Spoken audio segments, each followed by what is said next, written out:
This is Josh from Chicken Fox Productions, bringing in another episode of Memories of Us podcast. In today's interview, Tony welcomes Alex Reyes, a native New Yorker, purpose fulfillment strategist, personal coach, and seminar trainer. Today, we jump right into Alex's powerful story and how he became the mentor he was meant to be. Let me just give you my story, my background, right? What got me into this, and it was it's been one hell of a journey, and so that's the metaphor I'm always using, and that's what I lead men on, is a journey. So what got me here, and just last night I was talking about this, so it's fresh for me. I grew up in an abusive household in a rough neighborhood, right? And so for me, the world was just a scary, ugly place. So I just grew up very fearful of the world around me. But then at the age of 16, something interesting happened. I had a brother that came into my life, and I grew up an only kid in this abusive household. But then here's this brother that steps in. He visited me when I was 7. I remember spending a couple of days with him. Then he dropped out of sight. 9 years later, he reappears, comes into my life at the age of 16, and he's just like this hurricane blasting through. He comes in and he just exposes me to so much. Like, we develop a very deep, intimate connection. So for the first time in my life, I'm experiencing genuine brotherhood, right? You know, like a blood brother. And he's significantly older than me. I'm 16, he's 37. So he's providing mentoring. He's providing guidance. He's providing so much of what I did not have up to that point. And the world now doesn't seem so scary. Doesn't seem so ugly and so fearful. He turns me on to so much of our family. Turns out I come from a very large family, and my parents were effectively raising me in isolation, separate from so much of my other relatives. And I later discovered from him why that was the case. There was a level of shame that my parents had around something that they did, which then caused them to raise me in a different part of town and away from a lot of other relatives. And they were fearful of me finding out the truth. Right. And I found out the truth accidentally from my brother. He thought I knew. We're having a conversation one day and he drops it on me. I get into that later, but so we have this amazing year together, man. And, he's again exposing me to so much. He's my guide. He's my mentor. He's my brother. Right. And then at one point he gets sick. So I go to the Bronx, New York to see him in the hospital. And then he gets, discharged a few days later. Everything seems to be fine. I'm told he has pneumonia. Then he goes back in the hospital and they told me it's a recurrence of the pneumonia. And I'm like, okay, that's a little odd. But I'm 17 at this point, right? It's about a year later. Right. He and I get on the phone and he's calling me from the hospital. We have our first ever fight. And it was because he wanted me to bring him a pack of cigarettes. And I'm like, you have a respiratory condition. And anybody that knows me knows I'm a health freak. Right. Even back then. It's like, I am not bringing you a pack of cigarettes, man. You're sick with a respiratory condition. We get into a fight over it. We didn't resolve it fully. I figured, whatever, man, I'll resolve it when I go see him. Obviously, I'm going to go visit him in the hospital. Now, I'm in school. I'm in my senior year of high school, and we had a schedule that I would go see him that Thursday. He died the day before. And that was a complete shock to me. And I'm like, wait a minute. I thought, who the hell dies from pneumonia anymore? Right? It's 1990. So I then, now I'm carrying a hell of a lot of guilt and shame because our last conversation was our one and only fight. So what this winds up spiraling into is, for 9 years, I carried that guilt and shame. And he happened to die. It was September 17th. It was on my sister's birthday. So makes it memorable. But this defined the 90s for me. Okay. Pretty much that whole decade, 90 to 99. Every year, September 17th is approaching. I start getting into this annual depression ritual. And then every year I go to his tombstone, right? I go visit his grave. And every year it's pretty much the same thing. I'm sad, I'm depressed, I'm upset, and I'm just dumping on a heap of rock, his tombstone, and just missing him like crazy and wishing so much that he were here. And it's real interesting, man, how sometimes it's the simple things that really turn things around. 1999, I'm having a conversation with someone, I'm in college at this point, and the person gives me the simplest idea. She says to me, "Why don't you finally give a dying man his last wish?" And there was something about it, it really resonated, but then I brought some doubt to it. I'm like, is it really that simple? Right? It's like, I'm doubting the thing now. Yeah. But it really is. And so the idea is growing inside of me. Like there's something in there like, yeah, I think that's it. So here I am, still a health freak, right? But I go to a grocery store in the Bronx. I'm waiting online in a bodega to buy a pack of cigarettes, which I never thought in my life I would do. There I am. I get the pack of cigarettes. I get to the cemetery late, so I got to climb over this wall and a gate. I didn't care. I was hell-bent on my mission because I was now fueled by a level of purpose. Right. There was something different to all previous, visits in those 8 years leading up to that. I always had a hard time finding his tombstone, but I always find it. And this time I did, and it was just so different, man. I fall to my knees.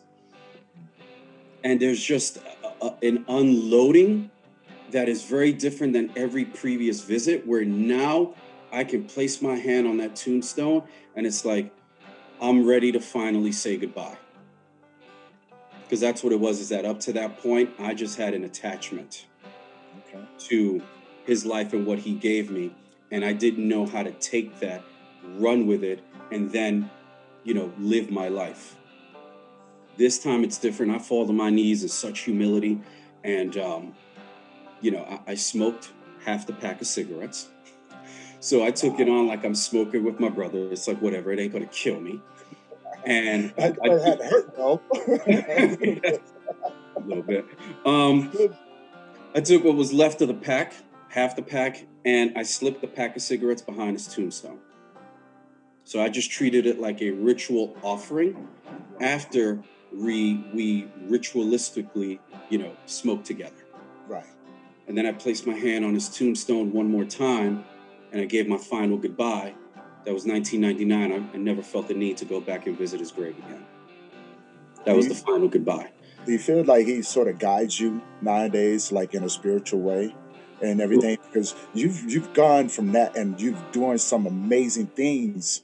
It's just very impressive when I read your bio and I listen to you and I see the man in front of me, and you tell about losing your brother after having him in your life. And then, like as a man, how did that, that walk of grief help mold you? Like, what was some of the emotions that went on? You come from a very abusive, household and everything like that, but you've managed to persevere and everything. You have a mission. You know exactly what you're going to do right now.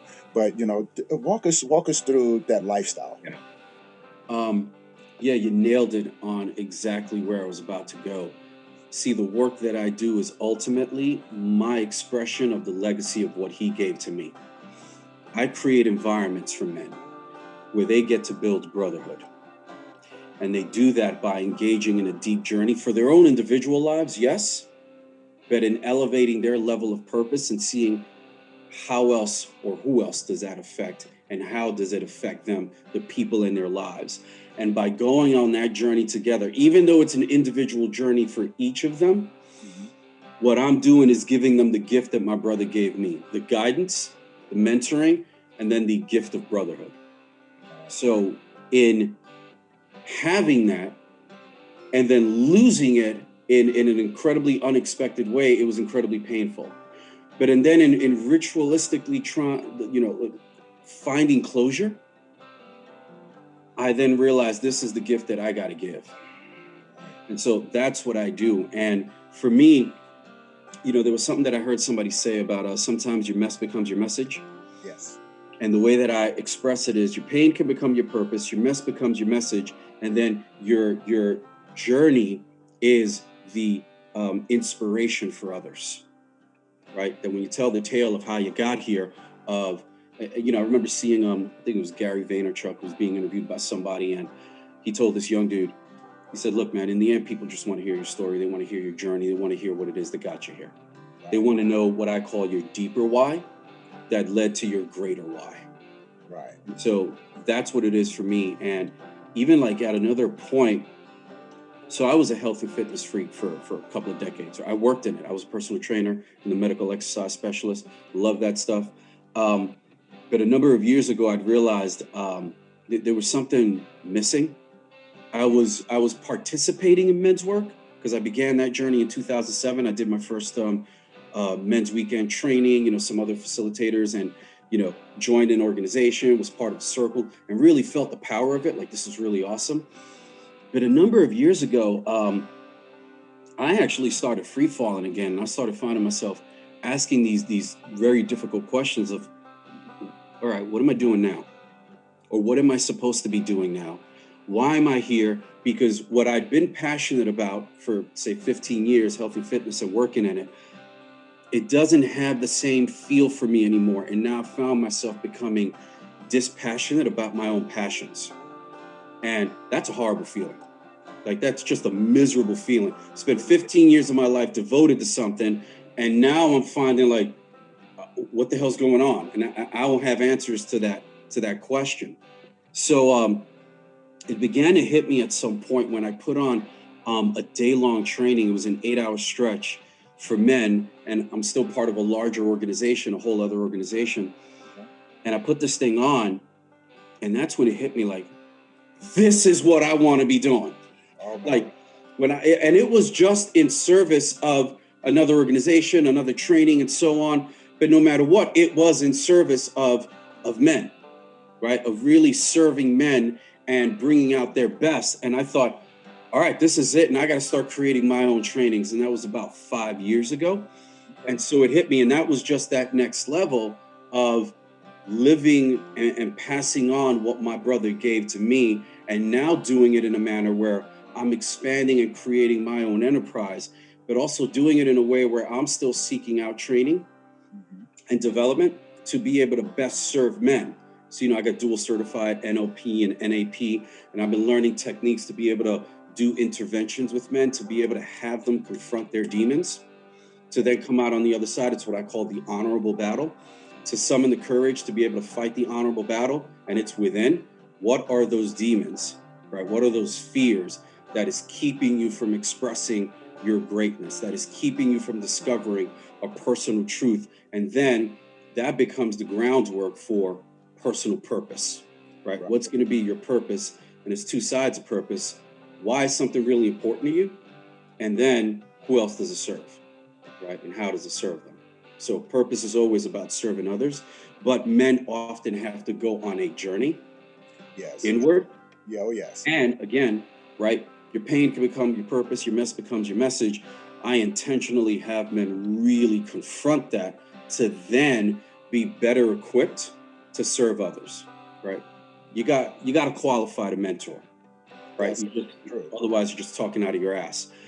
You had to have gone there, right? You had to have gone through that journey, come out on the other end, have that successful sense of victory, which is purposeful success as I define it. And when you have that, man, you know what your path is now.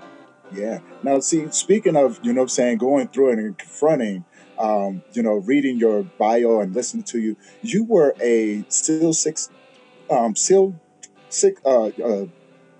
user trainer for the SEAL team, right? For the SEAL 6?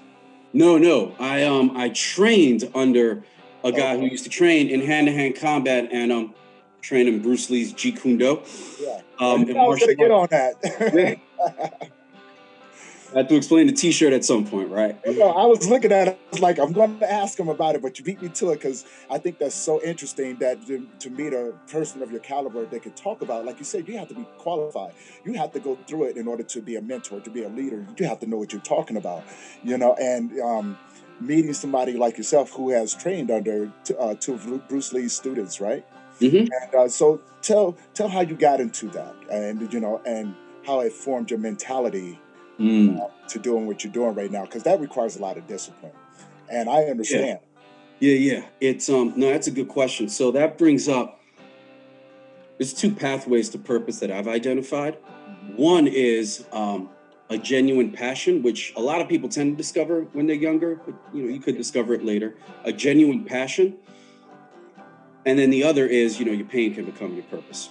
right. So for me, so my higher purpose statement is to make a massive difference in the health and personal growth of as many people as I can affect while enjoying the journey, so that I leave behind a living legacy through a body of work that continues to contribute long after I'm gone.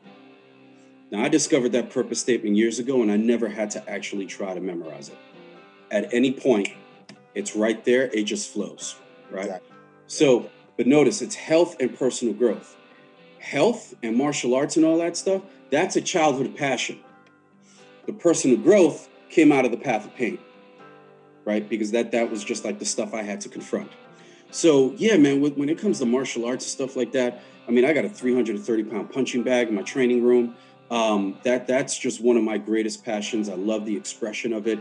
Um, I've used some influence from it when I do in-person trainings, because that's where I started out. I began doing trainings for men in person right before this whole pandemic. Hmm. So we were doing 2 days, and then I made it a 3 day, and I finalized it in 2019. Was super proud, and then 2020 we couldn't do anything. So, but you got to be adaptable, right? Yes. So if you're purposeful, you're adaptable. So I was already being trained up in another mentoring program to do online versions anyway. So I launched the 10-week version, and I bust my butt laying it out. But when it comes to like martial arts and discipline, it's easier to find the discipline of a thing when you're genuinely passionate about it, That's true. right? So for me, those are childhood passions. That's the easier path. But then it was also the thing that I had to confront, like I mentioned, maybe like 5 years ago or so, where I'd realized I got comfortable there. Right. For some people, that's a massive challenge, that area. But for me, that area of health, fitness, and martial arts and all that, that became comfortable. And it was time for me to level up. And I realized there was just something stirring inside of me that I wanted to serve in another area. And that's where the personal growth came in. Okay. So I still teach a lot of health.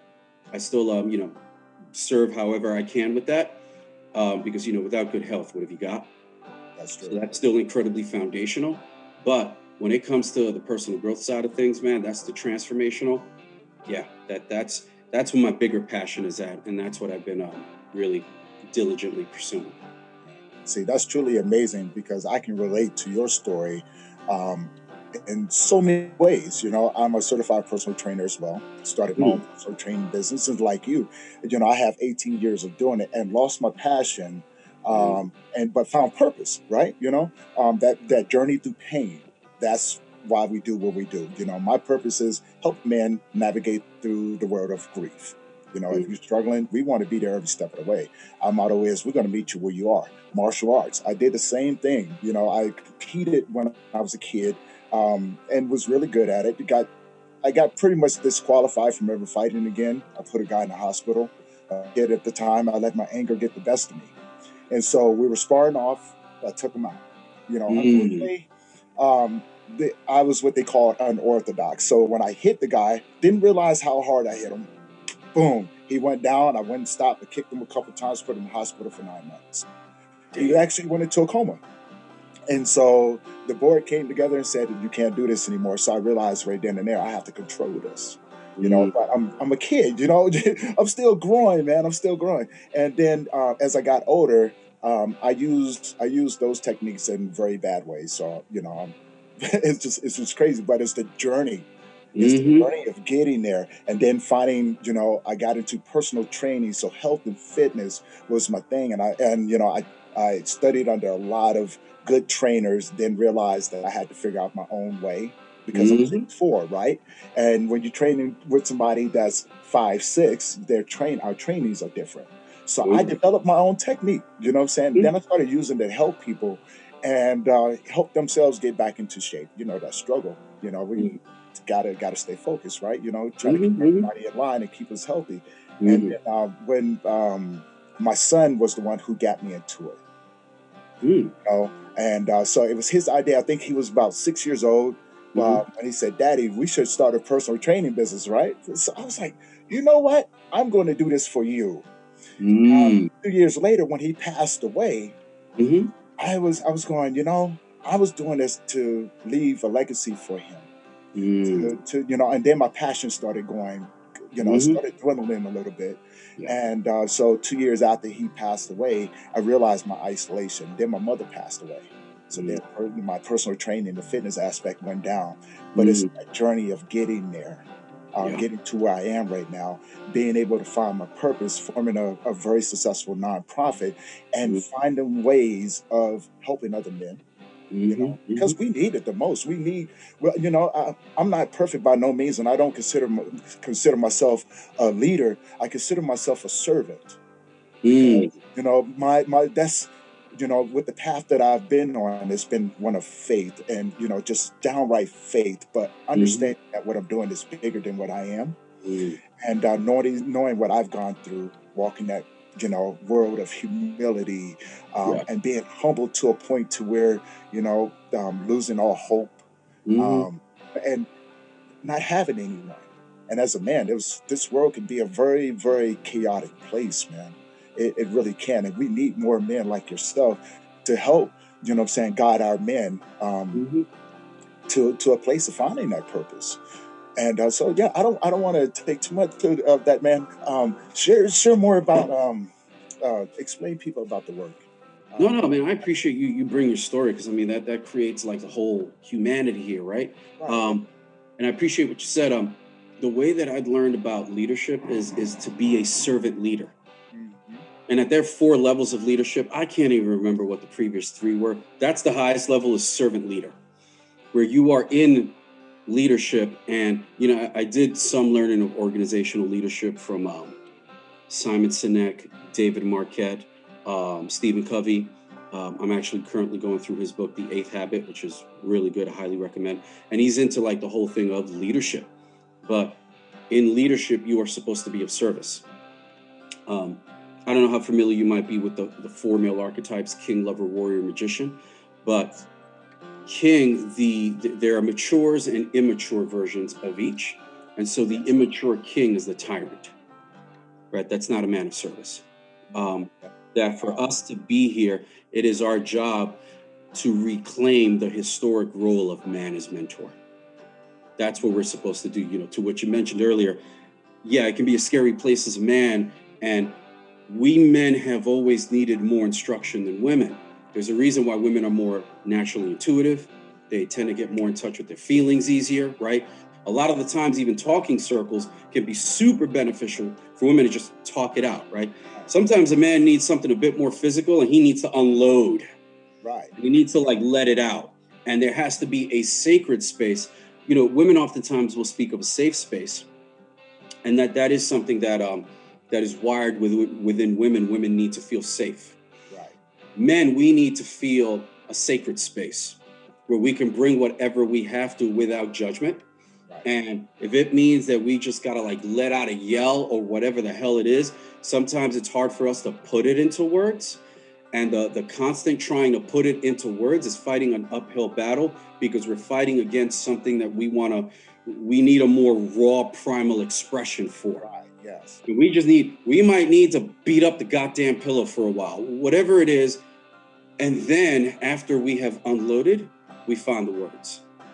But sometimes the emotion is so intense for us, and that's that presence of testosterone. So when we as boys go through puberty, um, we need that instruction, and historically we always had it, but it's just not there as much anymore, right?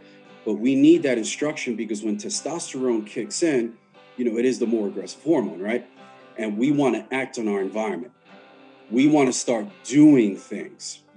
Hmm. Women have a very different experience. Girls of puberty, something happens to them, and then in certain societies, the women would come around and just guide the young girl to just be with what's happening with her, right? And just cultivate her intuition out of it.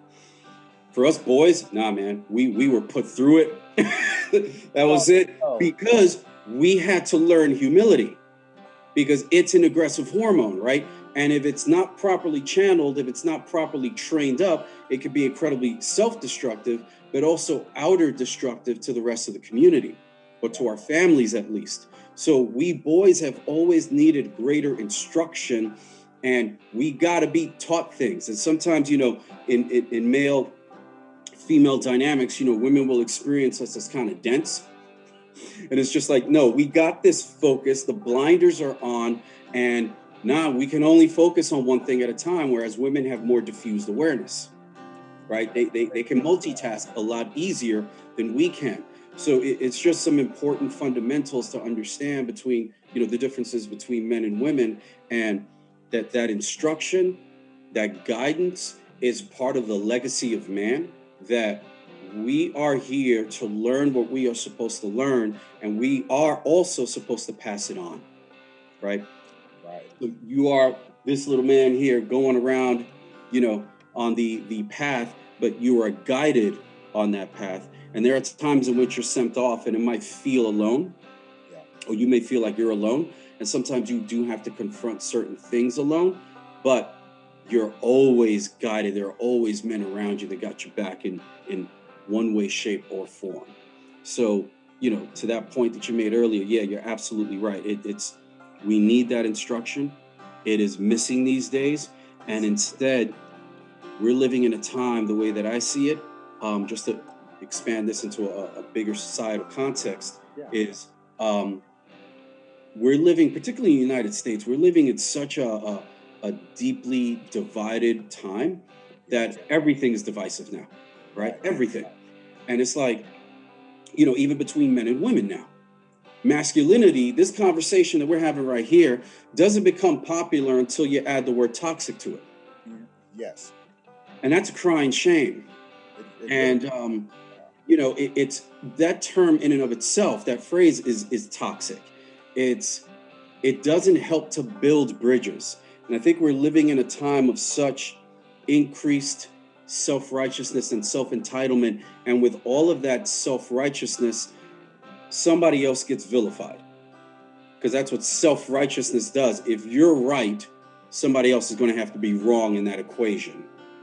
And so we live in a time of such vilifying, right? And I don't think people really quite get the implications of that, because if you're hell-bent on vilifying, you're ultimately the victim, because every victim needs their villain. That's not an empowering place in which to come from. To be truly empowered is to serve, to be in that place of servant leadership.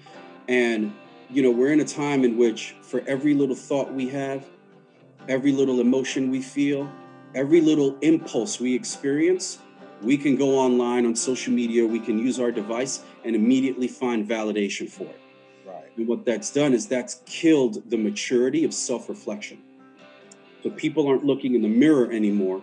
They're instead looking at their screens, right? They're trying to find their little click online that validates their feelings. And it just keeps people in this incredibly immature, juvenile, and egotistical state. And so long as they're in that state, some other segment of society is to be vilified. They're the villain. They're the ones we're fighting against. And so it's gotten to a point, some people have spoken of it like, we've become so tribal now. And it's this camp versus that camp. And it's like, we're not going to survive as a society unless we find the common ground here. And you have to, there is a maturity to just learning to disagree, and to still be able to respect another human being that you may not see eye to eye on. And such is life, because if you actually have the expectation and you're roaming around the world expecting that the world is supposed to agree with you, you're in for a tough time, because that's just never going to happen. That is very, very true. That is very true. And speaking of society, some of the challenges that I faced when I started my nonprofit, someone said, it's hard to get men to talk. And they were absolutely right. It's really hard to get men to talk. And I told them, I said, I can't believe that. because of the conversations I've already had. But I also see where we hide those conversations in society because of the pressure that and the stigma that society has laid upon men. Mm. Coming up, we're not supposed to be doing all these things, right? Like, we touched on, how we're looking for areas to fix, whereas women are looking for areas of community, especially going through, a rough patch or something, and it does create a division, especially in the world today. I'm watching men fall apart because there's not enough resources. There's not enough men that are serving in the form of leadership, right? Because as men, testosterone comes in, and there's always a competition. Yeah. We have the pressure of society. We have the pressure of what people's opinion of what a man is supposed to be, and most of those opinions I find, and I'm not putting down my women, but those are the ones that are making the rules of how what men are supposed to be. I'm Mhm. going, well, how do you know what a man is supposed to be when our chromosomes are totally different? The way Mhm. that you see life is totally different from the way that I see it. So what I find is that a lot of men close up. Mhm. And when we talk about that, what was the approach that you've taken Mm. to create these zones for these men to actually explore that and Mhm. everything?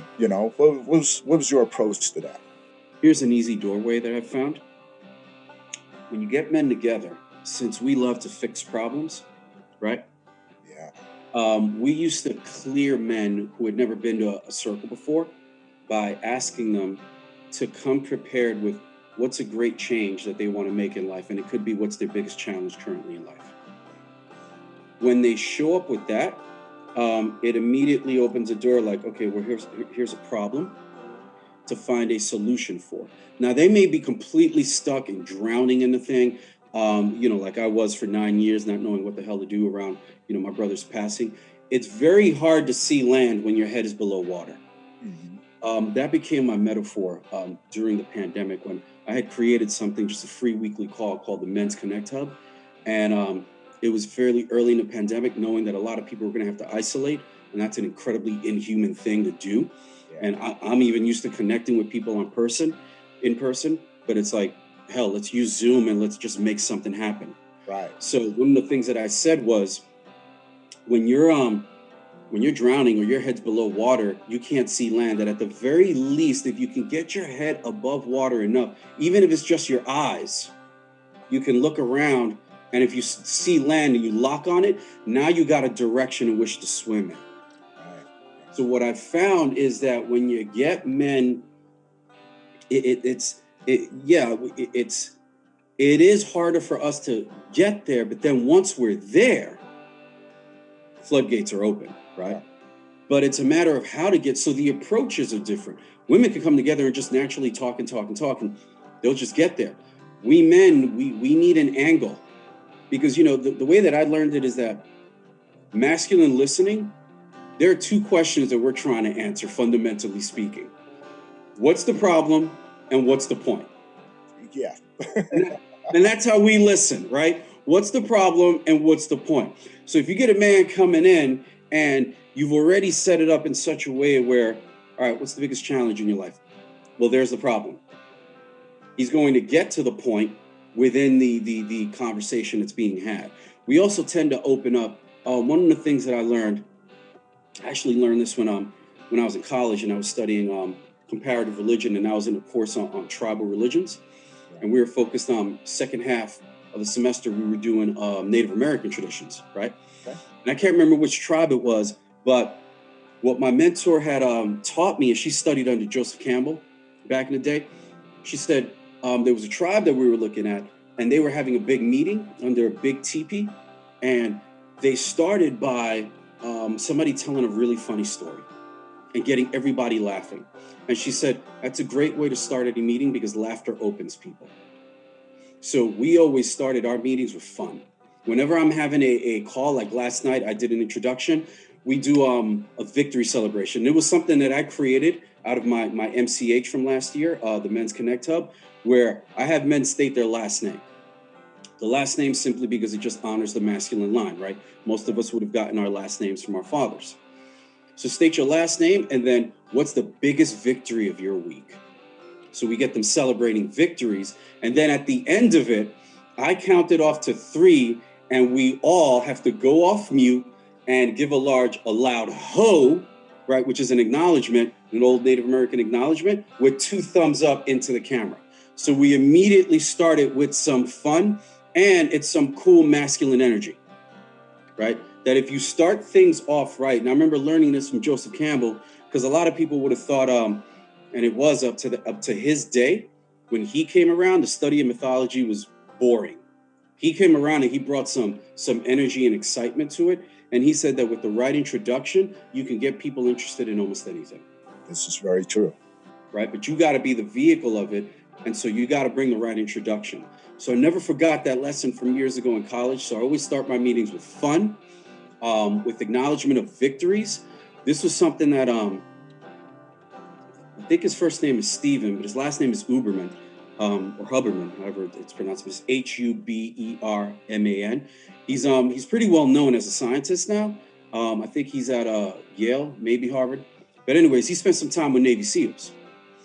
And there's been a few things that have been learned, because, SEAL Team Buds training is the most intense training on earth.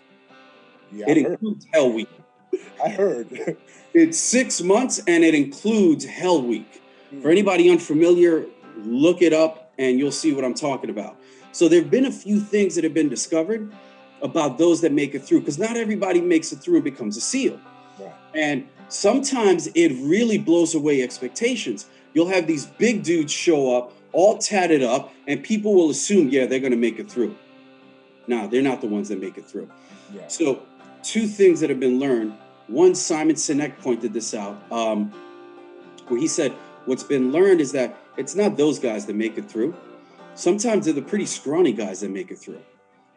But one defining characteristic of SEALs is that no matter how exhausted they may be, they could be on that beach. They just spent the day drilling, testing, competing. They're wiped out mentally, emotionally, physically.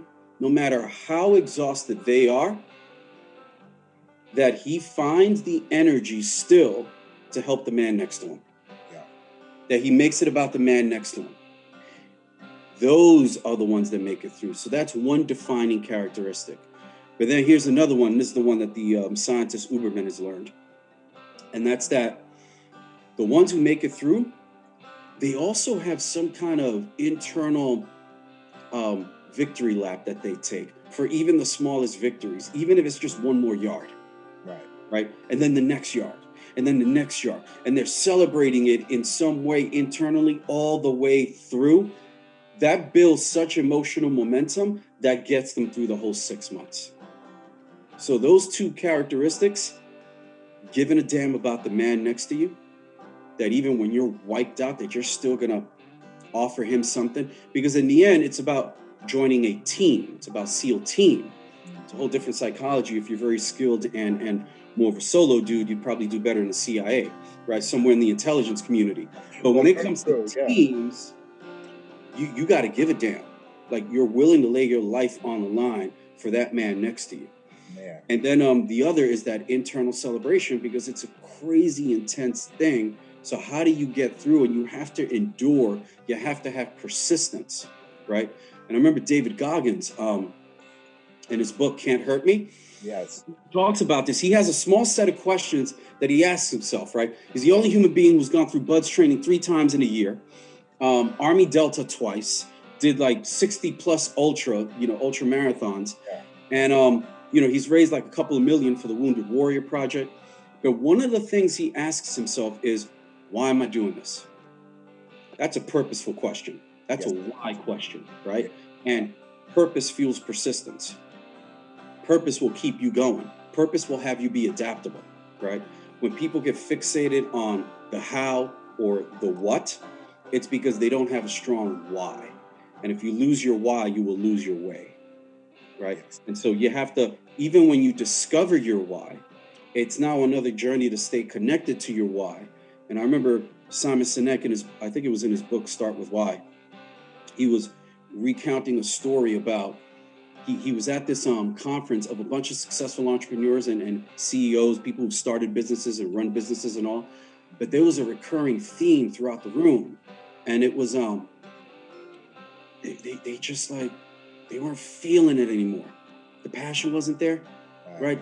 The drive wasn't there, and what he'd realized is that they had all forgotten, they lost touch with why they started this business in the first place. And what happened is that as they built it and it got bigger and bigger and bigger, they got busier and it just felt like so much more of a chore. They got fixated on the how and the what, and they lost connection to their why. Yes. So now it's like, yeah, they're successful, so to speak, but they're exhausted. And I remember Tony Robbins saying this. I'll never forget these words, man. He said,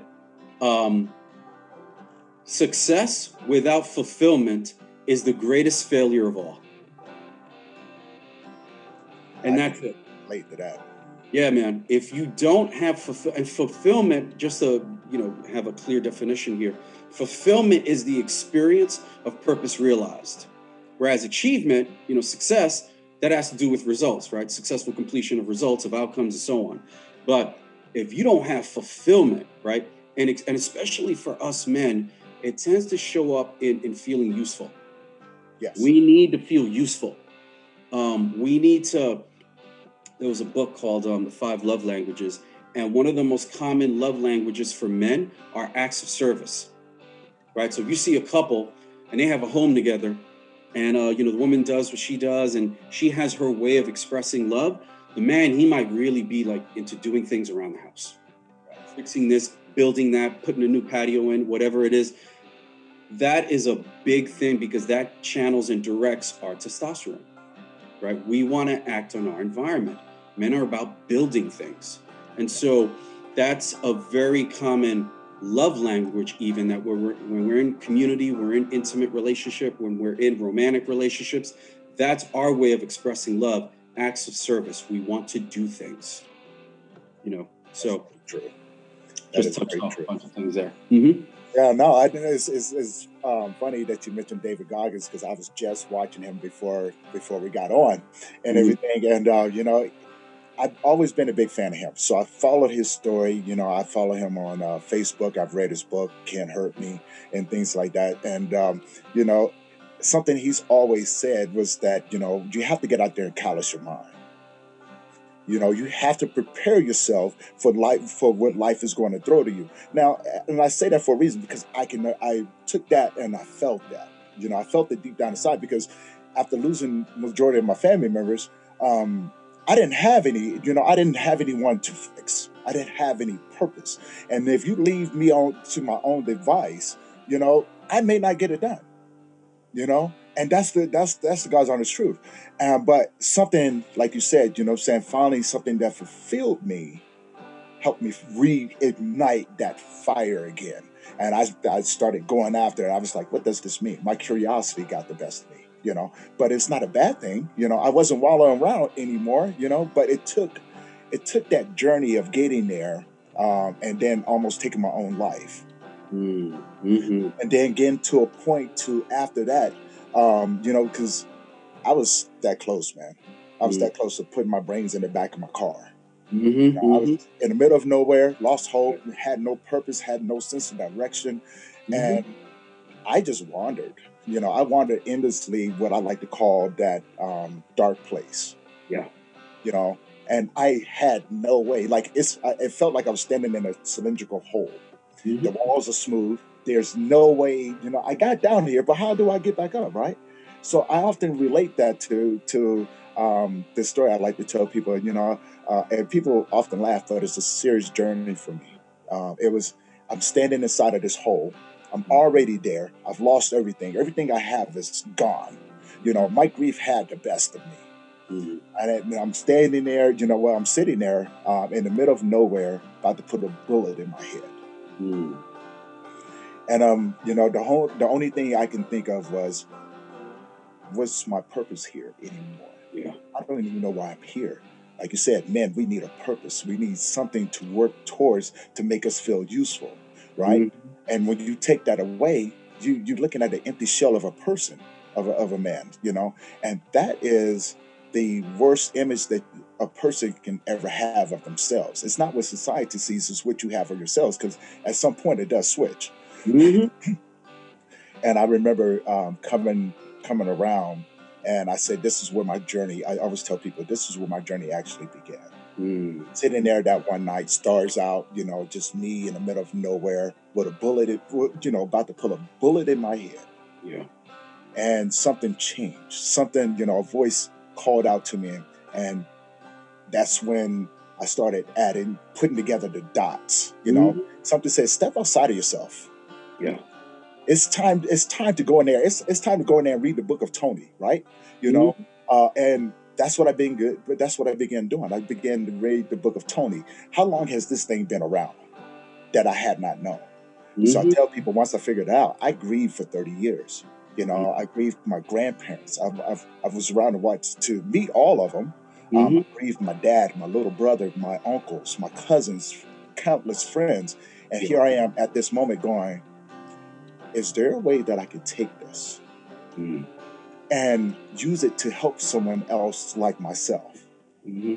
So then that mission statement, like you said, I had that mission statement. I started looking at the differences between men and women, how we grieve, how we react to things, the tribal traditions that we forgot. Hmm. Africa, you know, from African tribes to Amazonian tribes, Indian tribes, all of these things. What are the most common thing that's been there? Community, right? I had isolated myself to a point to where community didn't even matter. So I went, in order for me to do this, I have to reconnect. So Mm. now here I am, a strong introvert, right? I'm good with staying in the house. I always Me told too. myself, yeah, right. I'm good with that because I've always walked the path of protecting myself, Yep. Me too. you know, and that meant from everything. I didn't want people to hurt me anymore, you know, Hmm. and I didn't want to hurt anyone else that anymore. So I always told people it's safer for me to stay away from you Hmm. because if I have the first inclination, no matter, you know, and it's no one else's fault, but if I have the first inclination that you're going to try to do something to me, I'm gonna have a problem. So Hmm. I that was my excuse. That was my excuse, and I isolated for 30 years, man, for 30 Wow. years, and then came out and then went right back into isolation after having to face some of the things I have now. You know, now with your I didn't mean to take away. It's I love talking with you, man. Now you have a program, right, Hmm. that you help people. Do you want to share a little, share that with us? Yeah, yeah. No, it's funny, and I want to actually relate it to tie it in with something you just said. What I noticed is, see, I just did a training day on Sunday, right? Part of the program, Yes. and it's called Awaken the Dragon. And what's real interesting is that what you were sharing about what brought you out of that hole, we just covered the importance of the conversation that we're having with ourselves. And David Goggins is into like the self-talk, right? And that's what got him through. But again, he's got that set of questions. When we ask ourselves the right questions, we can pull ourselves out of that deepest, darkest hole. Yeah. And it really, want to really give some message of hope because men commit suicide at far more the rate of women. Yes. And what's real interesting, I remember learning this from psychologist Jordan Peterson, and he said that women, interestingly, attempt suicide more so than men. But men actually commit suicide much more so than women. We go through with it. And that is that testosterone fueled, we're going to do it, we're going to get it done, even unfortunately, if it means the ultimate checkout. Right. Right? So, for men, I would strongly encourage that at the very least, one pathway, whatever the self-talk is, make sure you're asking yourself the right questions, solution-oriented questions, questions that have you just get your head above water. Right. That alone, right, can get your head above water, that you simply shift the question. And so, yeah, what I do with men is in creating the 10-week version of what was my 3-day training, the Awaken the Dragon, I take men deeper and deeper. And yeah, if you don't mind, I'd like to do a screen Yeah. share because I can point to this model, but it's not as clear. I have it actually ready to go here. Yeah, share that with us, man. Yeah, all means. Okay, boom, it's going to be that. Okay, so this is a model. This is my pride and joy. This is my baby, right? So I call it a man's path, the map of masculine fulfillment and legacy. Now I'm really into the whole journey thing, right? So I'm going to flesh this thing out in a very streamlined way because we unpack this thing very heavily. But when you look at the very first upper right tag there where it says entrance, you decided. Yes. What that means is you decided, you made a conscious decision to enter an environment. And that environment is represented there by that first stick, right? Okay. Within that first stage, that stage one environment, you got the 2 steps of mentor and standards. I'll be the mentor, I'll be the guide. You're going to learn a hell of a lot about me, and you're going to learn why it is that I do what I do, as you've learned, somewhat on this call, right? And I'm going to take you through this journey. So there are standards in this environment, and that's incredibly important that we men operate with high standards. And frankly, the whole point of being in an environment is to surround yourself with people that are going to hold you to a higher standard than you would even otherwise hold yourself sometimes. Because we can all slip. We can all drop our standards sometimes. That can happen. The important thing is to have people around you that are not going to sell you out, that are going to see your potential, your greatness, and push you through the standards. So you want to keep those standards nice and high, right? Yes. So that's somewhat automatic. Men enter the environment, boom, they're in, they're here. You paid your money, you sacrifice whatever you had to schedule-wise. You've locked this thing in, you've dialed it in, you're going to do it. Great. Now is where the real work begins, and that's when you get to that second gate there of awareness of the road ahead. And that's the juncture now to be sent off, right? As you see from that lower right stick. Yes. This is the second stage of send off. And what are you being sent off onto? Well, obviously, the journey. Now you start to awaken and become aware of what this journey starts to entail. Start leading you through some processes. You have to fill out a questionnaire, and that questionnaire asks you some fairly deep and penetrating questions, and it's your stake in the ground. It's why you're here. And the more specific it is, your answers, the better. I have men go back and re-engage in that questionnaire for the first couple of weeks alone, just to lay that stake deeper and deeper in the ground. Because when you think about it, it's beginning to shape their thinking around why are things important to them to begin with. We have a code that we fleshed out. I call it the Dragon Code. And I co-created it with my co-conspirators over at Dragon Nation. And one of the tenets is have damn good reasons for all that you do.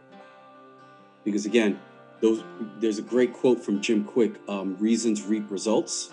And so the more reasons that you got for something, that's building your purpose. That's filling your purpose tank or charging your purpose batteries.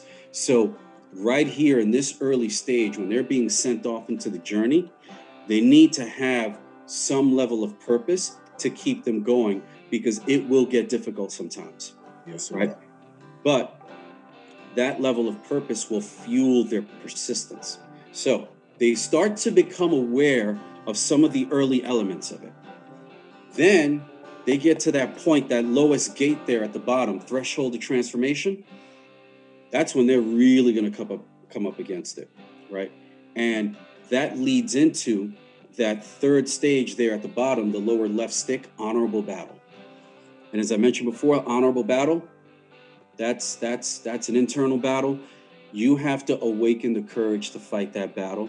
And that's going to be you confronting whatever those limiting beliefs are, the fears, the inner demons that have been getting the airtime and have been clawing at your feet, pulling you down, right? And that's a difficult journey, but it is an incredibly rewarding journey. And when you get to the other side of it, now we come to that fourth gate there at the outer left, celebration, right, of victory. And if you recall, I'm big on celebrating the victories because that's one of the defining characteristics of those that have made it through BUDS training to become Navy SEALs. So we adopt that. Celebrate your victories, even when they're small. Start getting into that mode because it creates an emotional momentum and it alters your experience of life. Even if you've been, and I'm speaking out there to the men that are watching this and listening to this, even if they've been in the place that we've been in, Tony, you and I, where they've been down in the dumps. And, the one time in my life where I considered suicide was back then when my brother died. And I remember having a conversation with my best friend from high school, and he got very concerned, and he called another friend, and then that friend called me, and they helped to talk me off. So I know what it is to be in that dark place. But at the very least, we're all producing some victories. Frankly, your victory could be you got up this morning. That at the very least, that's a victory, man. Celebrate that and start seeing life in terms of like a series of victories. And then you can level up and start asking yourself the right questions of, what does leveling up look like for me? So after going through this kind of a journey, absolutely, you celebrate your victories. But then that leads into that fourth and final stage there, self-discovery. And within self-discovery, you are discovering a truth, a personal truth about yourself, right? And I lead men into defining themselves and becoming their own men, into really shaping their values, their own personal code. We have a collective code, yes, but you are your own man. And is shaping yourself as your own man. What's your personal truth in terms of your real values? And then looking at, well, what's the life that I want to build? And how do I need to reorder my values now? I'll give you an example. And we men can easily fall into this. I have a functioning definition of greed. Greed is when you look at your hierarchy of values and you have money above people. And you have money above relationships. That's greed. That in the end, one of the most meaningful aspects of life are the relationships that we form, right? The brotherhood, for instance, okay? Family relationships, right? Other personal, meaningful relationships. Could be at your church, it could be whatever aspect of your community. But those meaningful relationships, man, they give us that experience of being alive. That's very true. I always have men look at this and have them look at where do those personal relationships need to be in your life for you to be living the life that you really want to be living. Because you've just discovered what that life really is, and you've gotten into some of the specifics around it. Now you need to map it out. That right there becomes the groundwork for a man leveling up his level of purpose. Because the interesting thing about purpose there as the last step, you actually start and end with purpose. You need some level of purpose, right? If you remember, I said, I get them sticking that stake deeper in the ground. Right, yeah. As deep as it will go in the beginning. So there's some level of purpose. As they go around this thing, it's about leveling up your level of purpose, right? They should come out of it with a higher level of purpose. What we discussed earlier on. Your pain becomes your purpose, your mess becomes your message, your journey becomes the inspiration for others. And so that's the final gate there by that gold tag, return. And you return to give the gift of growth. It's what I call the 3 G's, the gift of growth. Now you qualify to be a mentor. You've gone around this thing and you got some street cred. Use it wisely to serve others. Now you've been on that journey. You've come out on the other side. Men need your guidance. Men need your mentoring. But you got to go there first, because that's what leaders do. They go first. Yeah. And then you get to support and send off other men to become the little green figure at the top, ready to go on their journey. And so one of the tenets of our Dragon Code is the next generation is our responsibility. And this is what it looks like. And when you're leveling up your level of purpose, boom, you go here. This is what I call the purpose ladder, right? Right. Yeah, and here is, and there've been other variations, other people have done something similar to this, but I got my flavor around it. I want to unpack it a little because I think it'll be worth it. Yeah, definitely. When you're down at the level of self, I have it color-coded red for a reason, because it is danger. It's the red zone. You don't want to stay down there for too long. When you think about the word self and you think about other words that you derive from it, most of them are not good. Selfish, self-absorbed, self-centered, right? The best thing that you got down at the level of self is self-care. That's usually it. Now, we just got off New Year's, right? And there've been so many people with New Year's resolutions. You and I worked in fitness. You know how this goes. People, they make their New Year's resolutions. They want to get healthy. And by Dr. King's birthday, it's fizzled. I remember when I was learning medical exercise from this experienced physical therapist. He said, so many people make New Year's resolutions and health clubs. And it's true, man. Like New Year's Day and just after New Year's, gyms are crowded all over the country. Tons of people in there. And then he made a point. He said, after Dr. King's birthday, then physical therapist offices become saturated with exercise-related injuries. People, they didn't take it on as a lifestyle. They just went gung-ho and went crazy with it because of the whole New Year's resolutions drive. And physical therapists call them the health club refugees as they come into physical therapy clinics with this. So the best thing that you got down at that level is self-care. But even then, even with self-care, to prevent you from becoming that kind of health club refugee, to keep going, to help you with the persistence, usually the accountability of environment of that next level is what will best serve you. That's why I have it colored green for go. Because at the very least, you need some kind of supportive and empowering environment around you to hold those standards, to push you forward. And so even when you're taking on things for yourself, and of course that's most of life, right? You're doing for yourself, but you're still doing for others ideally. But even when you're doing for yourself and you need to take care of you, having some accountability, even if it's only one other person, because even one other person creates an environment, and your accountability partners or your buddies, and you're going to the gym, your gym partners, whatever it is, you have something there where it's serving you, right? So, but classic environments where men really build bonds with each other, trusted masculine bonds, you got in the military, obviously, you got sports teams, right? You got men's teams, men's circles, right? Men's environments where we come together and create that kind of sacred environment for each other. That's the ideal for environment that I'm pushing here, okay? Now, family, when we get to that level, it gets interesting because this is where there's two sides to it. There's your nuclear family, right? If you have even built one, but even if you haven't, you were raised in some family, even if you're adopted. Family is interesting because that now starts to bring in upbringing. Right. And this is where we get into our history. And this is where the drama comes in. And for a lot of people, this is where, the growth, some of the greatest opportunities for growth, depending on your biography, comes out of family. Okay. Shared a little bit about mine, but I'll share something else with you. Thanksgiving Day 2019, my mom had a heart attack. On the way, and I was her primary caregiver, on the way to taking her to the hospital, we only made it 2 blocks, and it was me and a brother of mine. I only had 2 brothers in this life, the one that died when I was 17, and then this other one from my mom.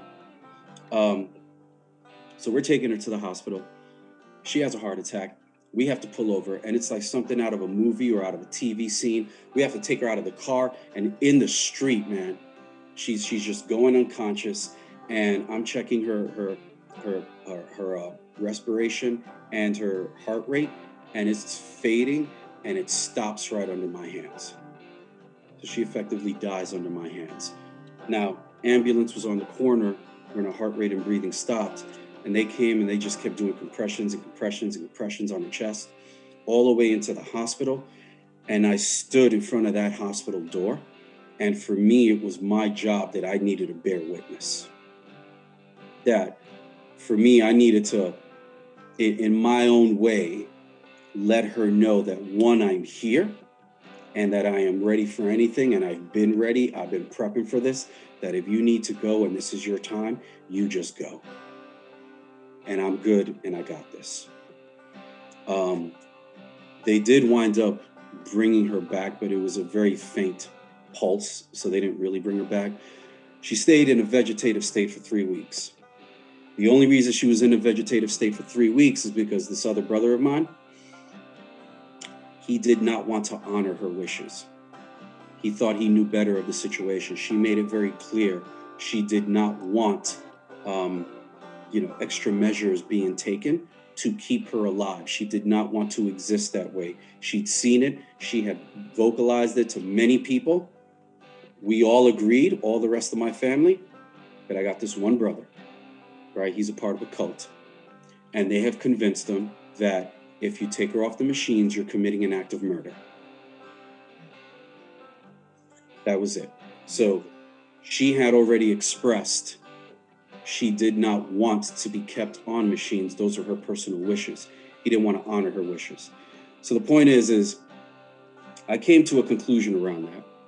She finally died in the hospital after having pneumonia, after having some other bacterial infection. Her body was shutting down. She was 86 years old and had a whole list of health issues already. It was her time. But he wasn't ready to let her go, apparently. Point is that I let him know, you and I are not going to ever speak again until you are ready to take responsibility for what you did.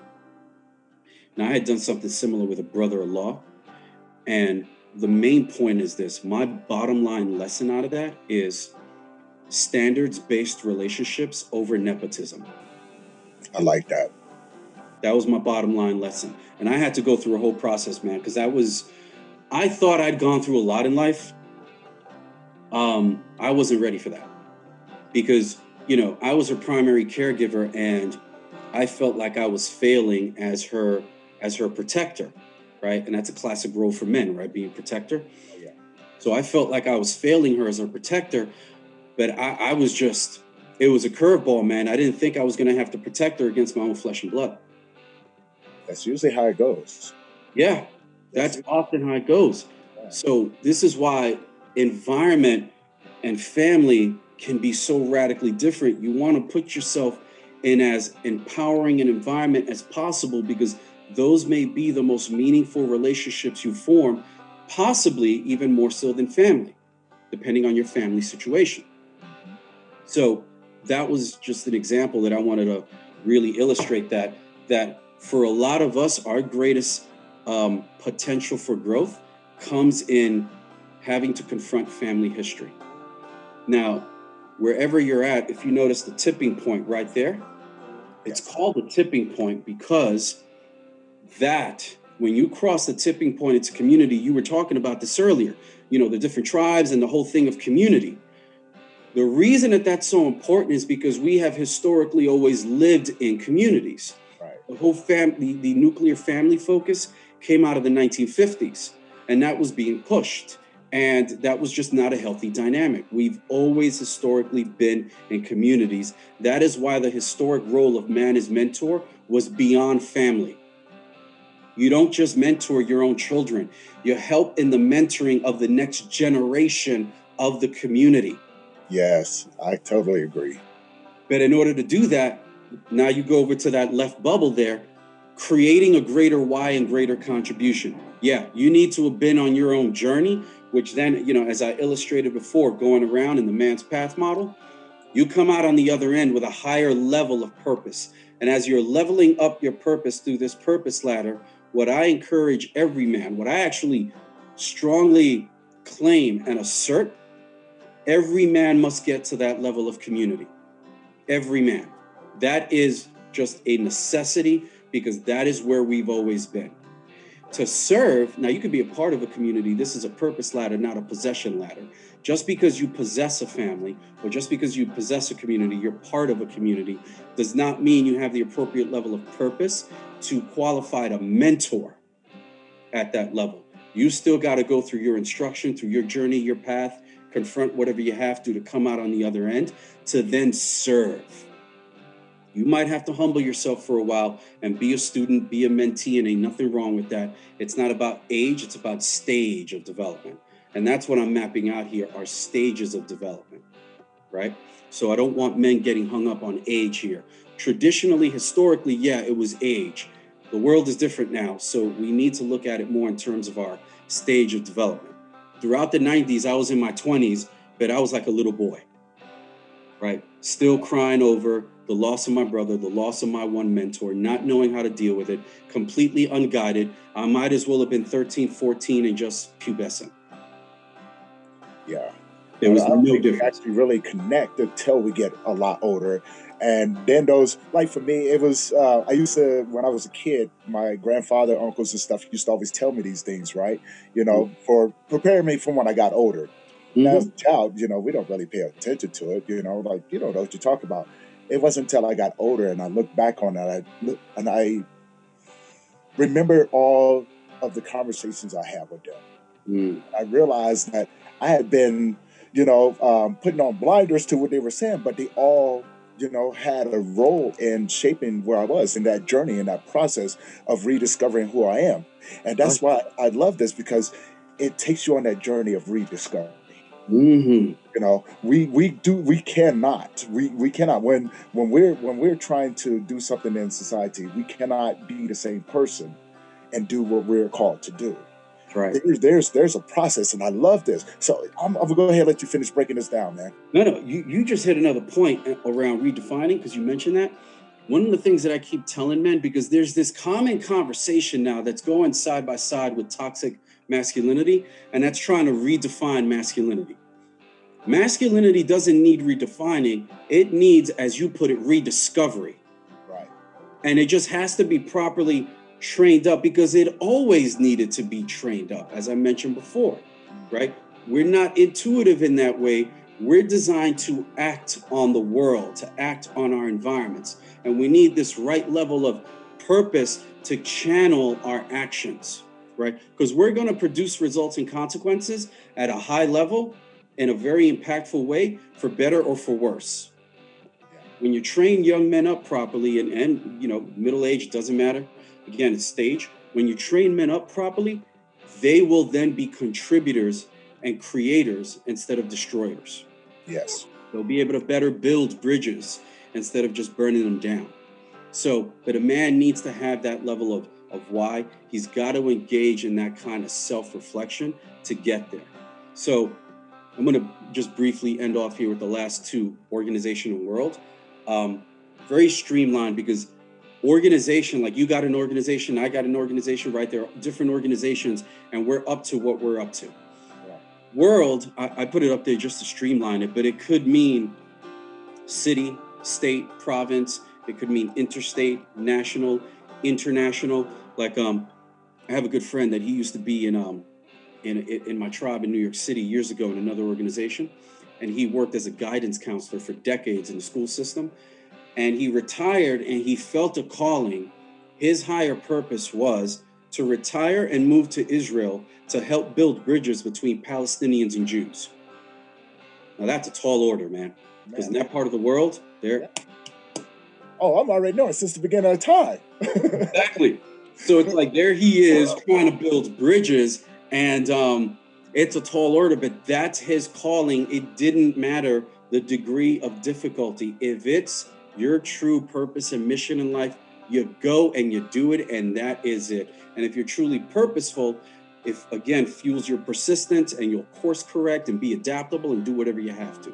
And he's had to be adaptable a lot. He thought he was going to form his own organization. He instead partnered with others, but he's still living the mission. So the point is that world is streamlined, and I'll just give it to you here. Here's the full model unpacked with, and I encourage people watching this, they can take screenshots. I got it on my socials. By all means, take it with you. The scope of this thing at each level. So whether you climb above community or not is a very personal choice. That is a matter of your personal vision in life. That is entirely up to you. It is not something that I would put upon you. I put upon every man to, at the very least, get to the level of community. You got to cross that tipping point. That's where things change, and you claim that historic role of man as mentor. Now, if you want to play a bigger game and that's your personal truth, fantastic. Then you get into organization. You're building some kind of enterprise around it. Okay? And you're going to be leading more people. You're going to have to learn the ins and outs of leadership and to be a servant leader, right? And there are resources for that. And I got to tell you, because it's one thing to do transformational trainings like I do, with the Awaken the Dragon. It's a whole other thing to do a leadership thing and an organization thing, because then I lead a membership organization for graduates. So after they've been trained up, we then create teams, down at the level of environment. We create environments, and those environments are served by the organization. And so we continue to put out trainings for men, and we keep it alive for them. And I had one man last night who said, the training, the Awakening Dragon, was great. And then the greatest gift was afterward to continue working with men, right? To being a member of something bigger, which is another beautiful thing, is that they then have the experience where they're connecting with something bigger as well, right? And then the organization is usually there to fuel a purpose project, or maybe multiple projects, that will be at whatever level it's going to be, right? City, state, national, international, global. That's very personal. And if that's the game you want to play, beautiful, fantastic. But again, very deeply personal and entirely up to you. So, yeah, man, just wanted to share that, and, those the models, because I like using them as educational tools. No, I love it, man, because I'm looking at it because I have it on my other screen. I'm looking at it and we're going, wow, there's so many similarities when we're talking about, masculinity and rediscovering ourselves, So I deal with a lot of men of grief, and the challenges, you see them yourself. So it's the same across the board, just in a different form, right? Because we're dealing with men trying to embrace their emotions.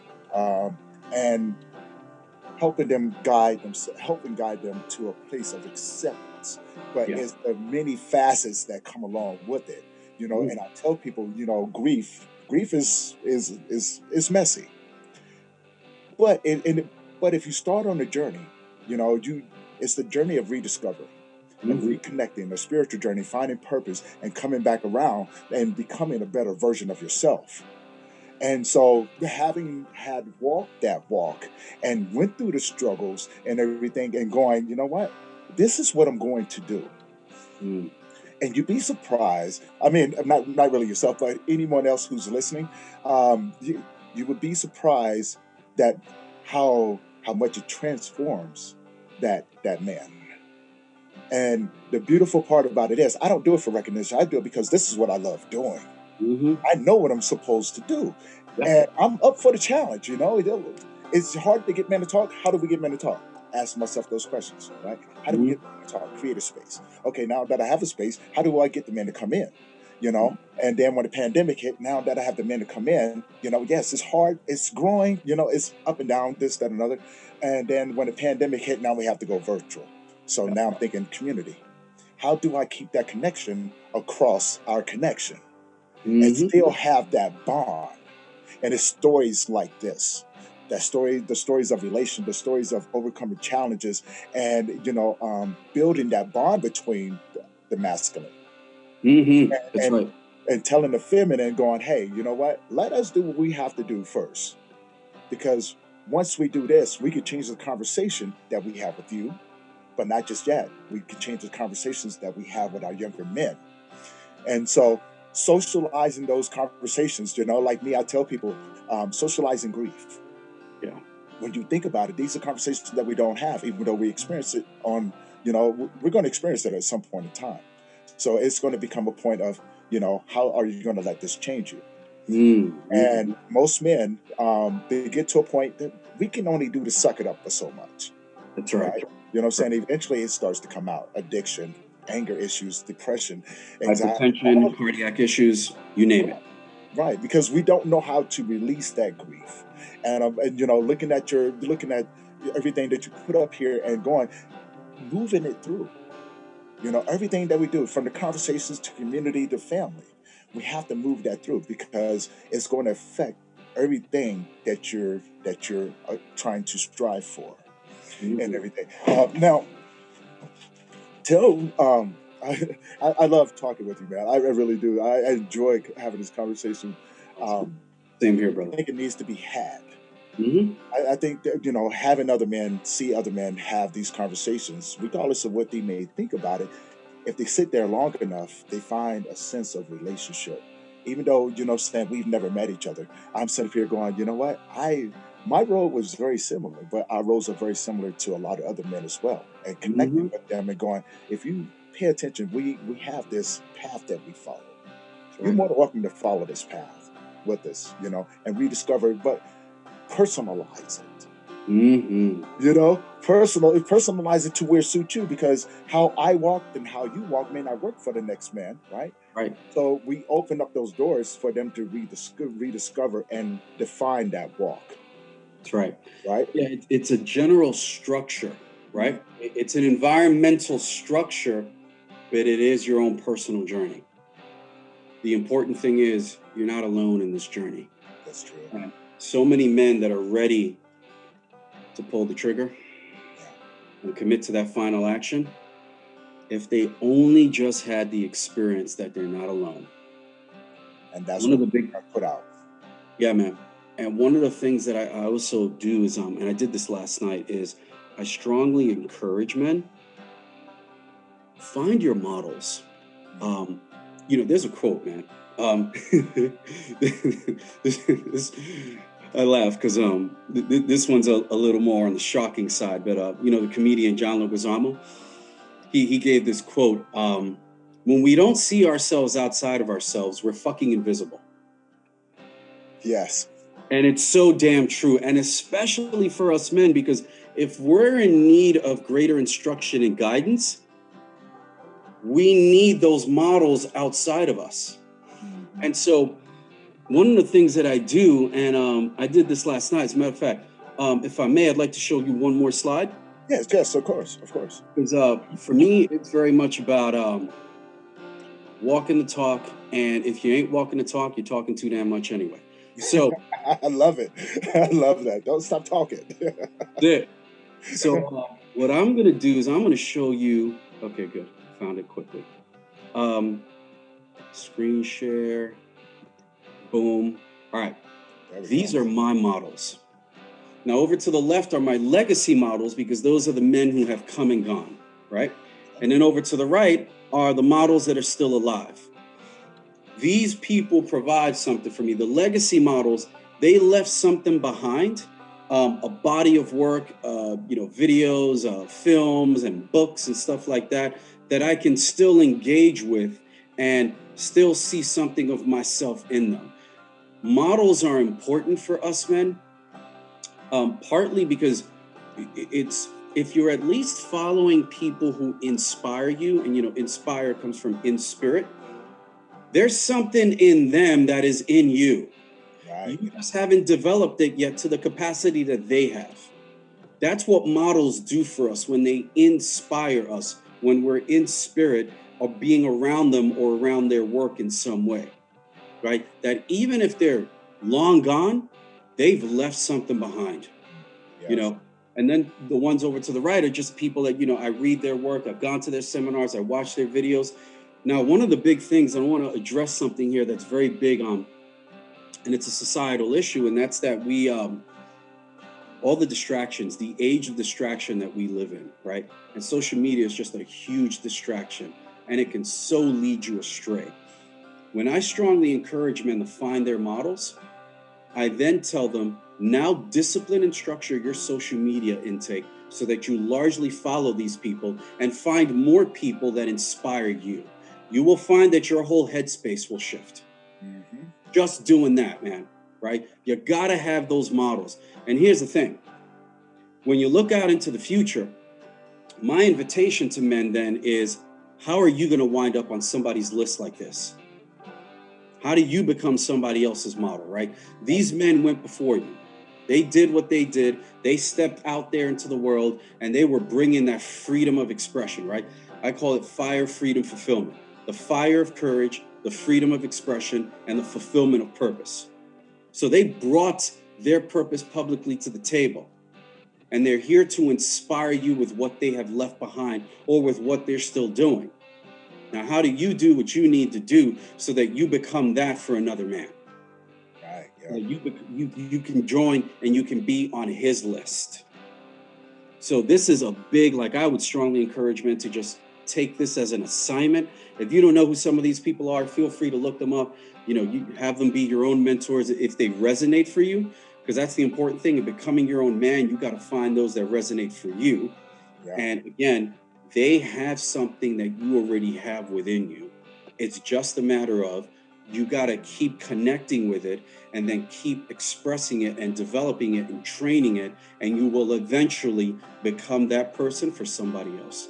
You'll qualify to be that mentor.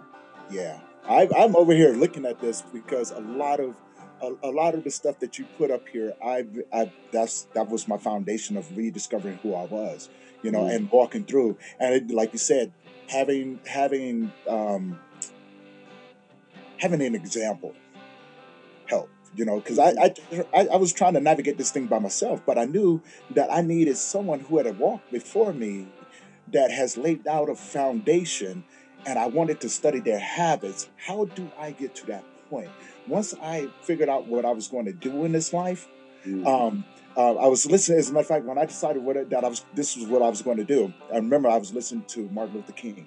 He Mm. says, once you find out what you do, what you want to do in this life, set out to do it as if Michelangelo, or set out to do it as if God Almighty called you to do it, right? Mm-hmm. And I've been on that path ever since then. And I was going, what's my blueprint? Mm. Same thing, right? What's my blueprint? So I'm looking at all of these things, and Tony Robbins, David Goggins, Elon Musk, and things like that. Listen to their stories. They just didn't jump up and say, "This is what I'm going to do," right? Nope, you weren't They born followed. rich. Right, they wasn't born rich, right? Most of us that are walking into success, we had to go through some things. We had to go through some challenges, and we all have similar stories, right? We went through the homelessness. We went through the grieving aspect. We went through the challenges with family, making those sacrifices. How many of these can you relate to? So Mm. we're not by ourselves. Right. That is exactly right. You And I just like, have to figure out which one that you can relate to on a more personable level, and then follow those habits, and then mhm, build your own blueprint so you can follow this path that is set before you. Because once you do that, those, like you said, those doors open up, right? And that's it it. leads to so many things, man, so many things. And so, yeah, but Two yeah, things, man. One thing that you said that really reminded me of something when you said when you were quoting Martin Luther King, like, do it as though God Almighty has called you forth to do it. And it reminds me of an old saying that providence moves when you move. right, That's it, right? It's like right, you're almost meeting Providence halfway. And, and I'm still on this journey. Like, truth be told, I just did this intro last night. And I just like the last one in my legacy model, Stephen Covey, because remember I mentioned him earlier, I'm reading The Eighth Habit. And okay, his book, The 7 Habits of Highly Effective People. What's really interesting as it's a classic book, updated versions, obviously, but I did the audiobook version. Man, I got to see how much his work is foundational for some of the people on the list to the right. yes, yes, He's foundational, and I was like, he belongs there. He was just an awesome human being. So I just added him last month. And then the last one down in the living models, Robert Bly, just added him last month too. And I'll hell, I had to check look that him up. I thought he would have been dead by now. He's like 95. He's still kicking. So out. he's Hey, that's okay. yeah, that's good. He's in the living models, man. He's still out there. But I added him. He's one of the founders, man, of the men's movement, Okay. and his book Iron John. And I'm still not even finished watching it. I'm still in process, but it's on YouTube. There's a video called "A Gathering of Men," and it was in 1990. Bill Moyers from PBS interviewed Robert Bly. And it's an amazing interview, man. Highly recommended for men. It's, again, this is one of the greatest gifts that I feel like I could give men. Yeah. Find your models, right? Now, there's a distinction between model and mentor, right? Unless you have a relationship with these people, a mentoring relationship is a closer, relationship. It's an actual relationship. Here, you'd be relating more to their work, but that alone can make a massive difference. And again, living in the age of self-absorption and of distraction and of having our focus hijacked toward petty and things that just don't serve us. Right. Find your way in life, and you don't have to reinvent the wheel.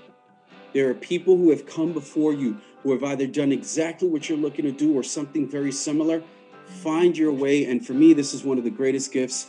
Again, if you don't know who some of these people are, Look them up, see if it resonates for you. At the very least, it sends you on the pathway and it gets you asking the right questions. Well, who are my models?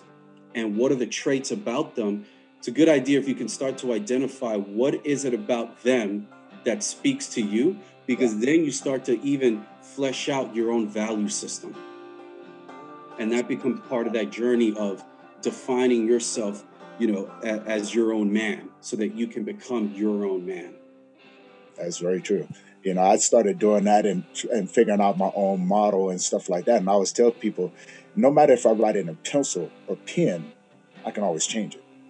Yep. If I have a pencil, I just erase it. But then I never know what that first step that I took that didn't work out too well, right?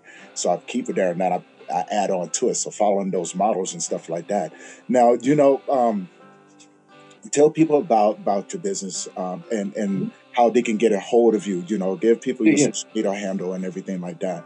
Yeah, absolutely. So what I have is Men's Victory Path, MVP. That's like the public educational thing that I do. You'll see me like some of the quotes here, and even some of my own direct words on my socials. You can find me Alex MVP 100 on Instagram, and then on LinkedIn you can also find me. And there is where I put more of the educational content out. Now there's a distinction between educational, motivational, and transformational. So I put some motivational content out there also. The transformational, that comes by way of the programs that I do. And for that, you can go to manpath.net. And there, it starts off with a video testimonial of men who've done the Awaken the Dragon training. And there, if you want to learn more, you can message me directly through there. And you can also even directly register into our next program. We're launching Tuesday, April 13th. And it's going to be Tuesday evenings running after that. And then the next one I'll launch probably not until September. We take part of the summer off. But yeah, it's an amazing transformational journey. You can learn more from men that are a part of it. And I'm having another introduction. I just had one last night. I'm having another introduction on Tuesday, March 9th. And for that, you can register on tinyurl.com/MVP7000. So again, tinyurl.com/MVP7000. You can register. It's a Zoom talk, engagement through it, and I deliver a lot of content. So I start out, like this, just speaking in front of the camera for a while, sharing a bit about my story. Then I go into slides, and it's my intent that within 45 minutes, I just deliver some life-altering value. So those are the ways. I'm gonna have one of those, man, because having this conversation with you is just like, wow. I see it, and I'm just going, you know what? Yeah, because we need more of that. We need more of that connectivity with men. I want to thank you for being up here, man, and thank you for coming on and sharing your story and letting other men know that we are out here and that they do have help and that we're not alone. And it's time, as they say, if you're going to step into the plate, it's time to shovel the shit. That's right. I like that. It's time to shovel the shit and get it on out the way before the shit piles up on top of you. And if you find yourself in like a lot of situations where most men, when you find yourself in that hole, don't worry about the rope being handed down. Use the dirt that's being kicked down on top of you to build a step to get out of the hole. And process, enjoy that journey, and most importantly, seek community with other men. And going out of this thing, what are some words, encouraging words that you want to give people? Yeah, man. Reminder of a couple of things. Make sure you take control of your focus. That's been such a big thing of mine, that if I'm to bottom line it, man. So Stephen Covey has this quote.